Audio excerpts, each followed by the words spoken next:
Bonjour à tous et à toutes, ici Pinap. Me revoici après 2 semaines d'absence dont je n'ai pas pu publier de vidéos de vidéos sur ma collection de vinyles car j'avais cours, etc. C'était un peu chargé donc je me suis dit qu'il fallait que je fasse une petite pause. Bon, même si vous avez vu avant-hier, j'ai pu poster un morceau. Donc ça veut dire que je n'étais pas non plus mort. Bon, après ça, c'était juste une petite pause, hein. C'était pas comme en début d'été où j'ai pas posté pendant 2 mois, car je travaillais à ce moment-là en job d'été. Mais me revoici après une petite pause, on va dire comme ça, pour que que je m'habitue à l'école, tout ça, la rentrée, voilà. Tous les étudiants me comprendront. Donc aujourd'hui, j'aimerais vous parler d'un groupe de musique de rock alternative indé. Et j'aimerais vous parler de Primal Scream. Alors, Primal Scream, vous connaissez sûrement une des pochettes du groupe que je vais vous montrer après. Alors, c'est un groupe originaire de Glasgow, c'est un groupe écossais. Ouais, ouais, comme les Bands of Canada. Et sauf qu'ils ne font pas de la musique électronique, mais on n'est pas loin. C'est plus un groupe de, comme je dis, de rock indé. Ils sont composés de 6 personnes. Ça a été formé en 1982. Et le fondateur et on va dire le chanteur du groupe, sa voix est très très reconnaissable. J'ai nommé Bobby Gillespie. Bobby Gillespie, il faut savoir que c'était l'ancien batteur de The Jesus and Mary Chain. Et il faut savoir que The Jesus and Mary Chain, c'est un super groupe. Vraiment, écoutez les 2 premiers albums. Il y a vu, eh bien, Bobby Gillespie était le batteur du groupe au début, mais après il est parti de 1985. Il est parti après la première sortie du premier album de The Jesus and Mary Chain. Euh, et en plus, on peut le apercevoir dans les clips. C'est vraiment cool de le voir les débuts, quoi. Et donc, il faut savoir déjà qu'il avait déjà une bonne réputation à l'époque, car Jesus and Mary Chain, si vous connaissez pas, c'est un peu les fondateurs du shoegaze en fait. Notamment une des musiques de The Jesus and Mary Chain apparaît dans un des films de Sofia Coppola. Voilà, ça je ne savais pas, mais c'est vraiment cool quoi. Vraiment, Sofia Coppola utilise beaucoup de bonnes musiques, notamment je peux citer Death in Vegas, Girls que j'ai découvert grâce à elle, grâce au film Lost in Translation, qui fait très shoegaze aussi. Non, vraiment, Jesus and Mary Chain, c'est un super groupe que j'ai découvert là très très récemment, là, je l'ai découvert hier. C'est génial, c'est vraiment les fondateurs du shoegaze quoi. Donc je m'éloigne un petit peu. Donc lui il faisait partie de ce groupe. Et alors avant il avait un autre, donc ça a été créé avant Primal Scream en 1982, mais les débuts ne marchaient pas très bien. Et c'était un espèce de, si j'ai bien compris, c'était un DJ qui est venu pour lui dire bon les gars ce que vous faites c'est sympa mais ça marche pas trop, il faut quelque chose qui soit innovant. Il a décidé de parce que à cette époque on est dans les années 90 car les premiers albums des années 80 ça connaîtra pas un gros succès, c'est un peu comme les Red Hot Chili Peppers hein, un petit peu. En plus c'est marrant, c'est la même période que les Red Hot démarrent en 1985 et eux aussi c'est assez marrant. Et en 1991, bah, t'as la musique électronique, les raves, tout ça. Alors déjà, Bobby Gillespie, il était très réticent à l'idée, il aimait pas trop ceci. Il s'est dit, bah, ça va jamais marcher, puis c'est pas terrible. Et t'as le DJ qui a dit, bah, pourquoi pas utiliser de la musique électronique dans certains de vos morceaux. Sinon, si vous faites pas ça, bah, votre groupe va jamais démarrer. Bon, il a accepté et un des premiers singles, si je me trompe pas, c'est Loaded, voilà, c'est ça. C'est Loaded qui est un des morceaux cultes, c'est génial. Et là, le premier single connaîtra un vrai succès. Et en 1991, là on va passer par le premier vinyle que je vais vous présenter. En 1991 sort Scream Madelica, un classique du rock indé. Vous avez sûrement peut-être déjà vu cette pochette très minimaliste où ça représente le soleil. Bon, c'est le logo du groupe, hein, mais cet album est juste incroyable. Il est bougeant, il y a un côté très psychédélique, dub. Un peu, on retrouve une patte très musique, très rock des années, euh, des années 60, un peu fin des 60, l'âge d'or du rock des hippies, quoi, tout ça. C'est hallucinant, il y a un côté très hippie, enfin très rock psychédélique dedans, c'est juste hallucinant, quoi. Même la voix du chanteur, car sa voix elle ressemble un peu à la voix de Richard Ashcroft, je trouve, les débuts hein, de Richard Ashcroft. Mais je trouve que sa voix, là, je sais pas pourquoi, on dirait presque un groupe des années 60, c'est juste hallucinant. T'as du gospel, c'est une tuerie cet album. C'est vraiment un classique et c'est pas leur premier album, hein. C'est je crois leur sixième ou un truc comme ça. Euh, et c'est à partir vraiment de cet album qui fera vraiment un grand carton. Alors il faut savoir que lui je l'ai acheté à la Fnac celui-là. Nous je crois qu'on peut le trouver un peu partout. Et bon, je vous montre à quoi ça ressemble derrière. C'est tout simplement voilà, écrit comme ça. T'as des samples de partout, d'un espèce de homme politique afro-américain dans Come Together. T'as des espèces de jeunes qui demandent à un, je sais pas, un monsieur, qu'est-ce que vous voulez faire? On voudrait être libre, des trucs comme ça, quoi. C'est ouais, non, c'est un côté très psychédélique et très optimiste là-dedans. Très très planant, c'est génial. Alors au début, moi j'ai caractérisé comme un groupe de Britpop.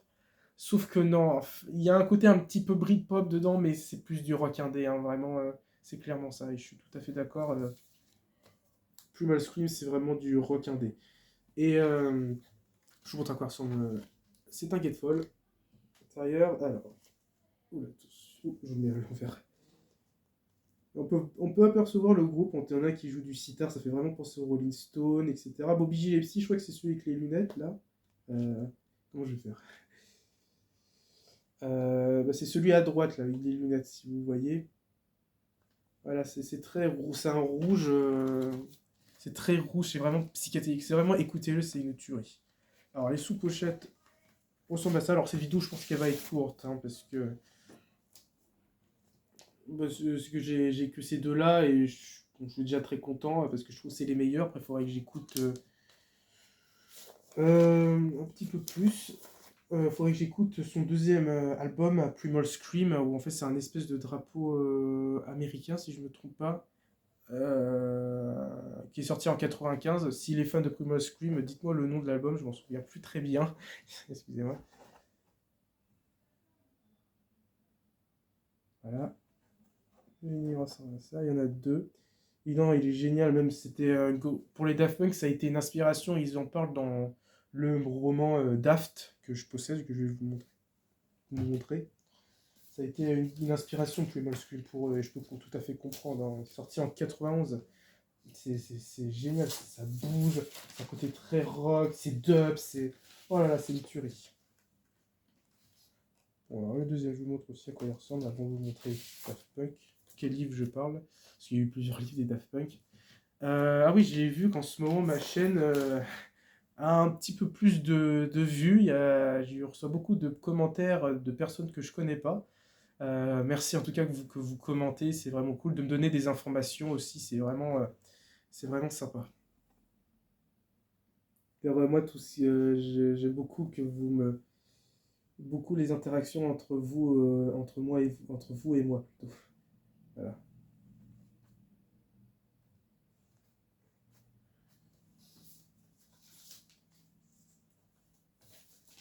Hop,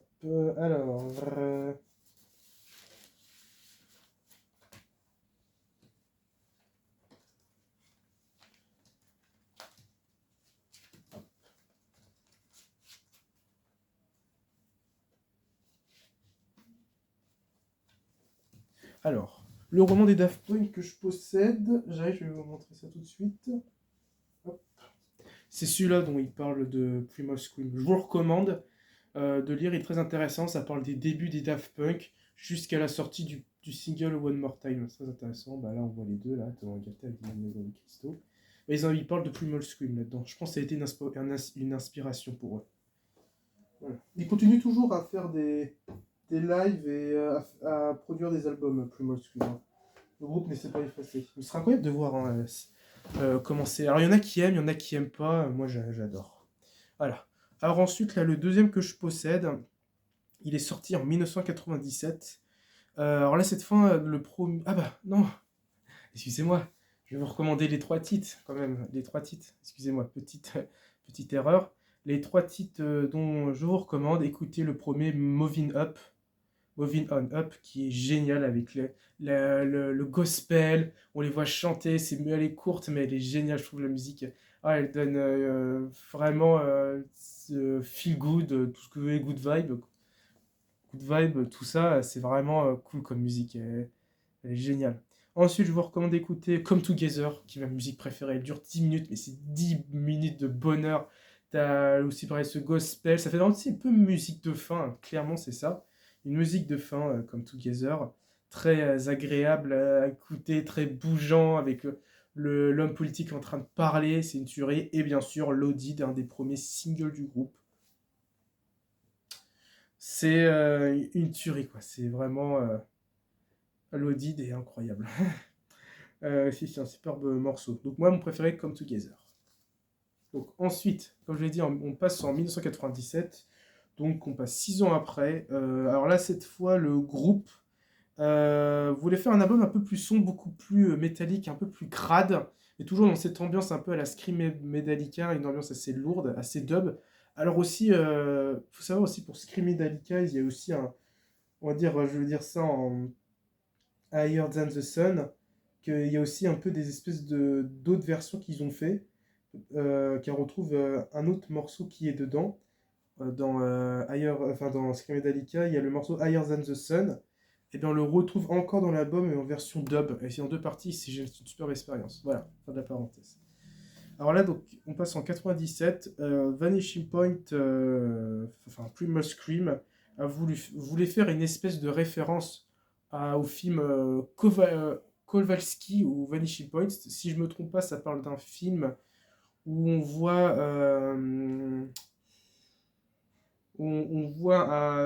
un homme en train de conduire et il doit se rendre je sais plus où il doit se rendre, mais en gros, il se lance de défi de battre, il se lance de défi d'aller dans un endroit en, je sais plus, 15 minutes, un truc comme ça, sauf que la police n'est pas d'accord et donc c'est une course-poursuite. Et du coup, il voulait faire référence au film Vanishing Point ou Kowalski, c'est un film des années fin années 60 ou début 70. Et bah, c'est un superbe album. Alors, il est assez sombre, il est assez métallique, il est vraiment assez spécial, mais il est génial, j'ai nommé Vanishing Point de Primal Scream. Alors lui, je l'ai eu chez un disquaire. Pareil, très très bon album. Il est génial. Comme je vous l'ai dit, il a une ambiance un petit peu à la Screamadelica, très atmosphérique. La voix, comme je l'ai dit, du chanteur Bobby Gillespie, eh bien là, ressemble vachement à The Verve. Surtout dans cet album-là, il est incroyable à écouter.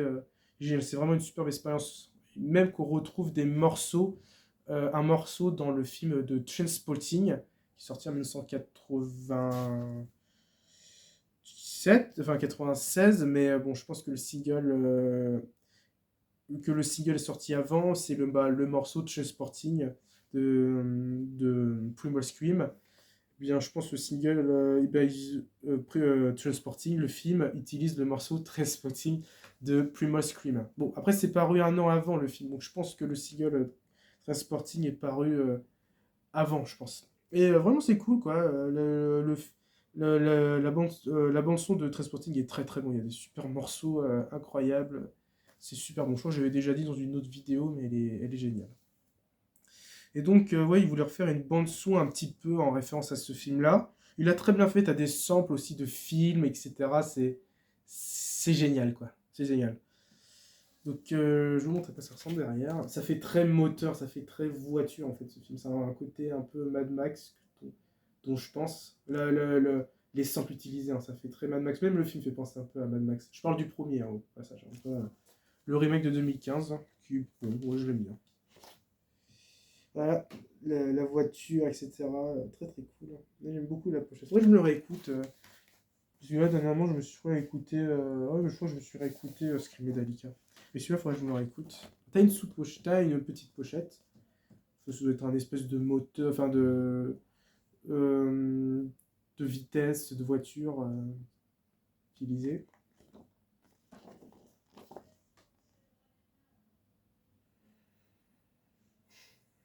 Voilà. C'est vraiment cool, hein. Ouais, il est très très bon, je vous recommande, hein, je vous recommande. Bon, après, je me suis arrêté là parce que j'ai écouté que ces deux albums, mais pour moi c'était suffisant, mais en vrai, j'ai quand même écouté, comme j'avais dit tout à l'heure, l'album de 95. Donc j'ai oublié le nom, excusez-moi. Ah, et sous pochette ressemble à ça. Voilà.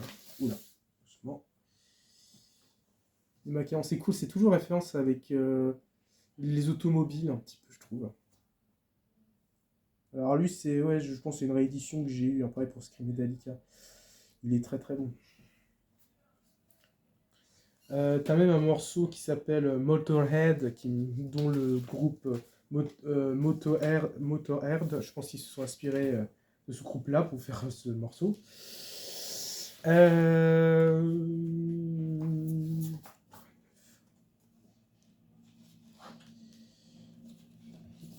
bon, d'accord. Et il y a un côté aussi très...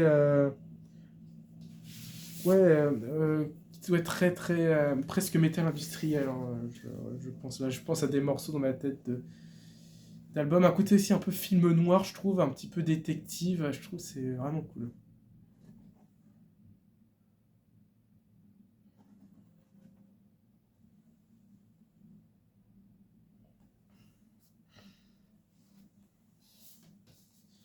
Pareil, lui aussi il connaîtra bon succès, un grand succès. Ils ont fait une petite pause entre deux. Et voilà.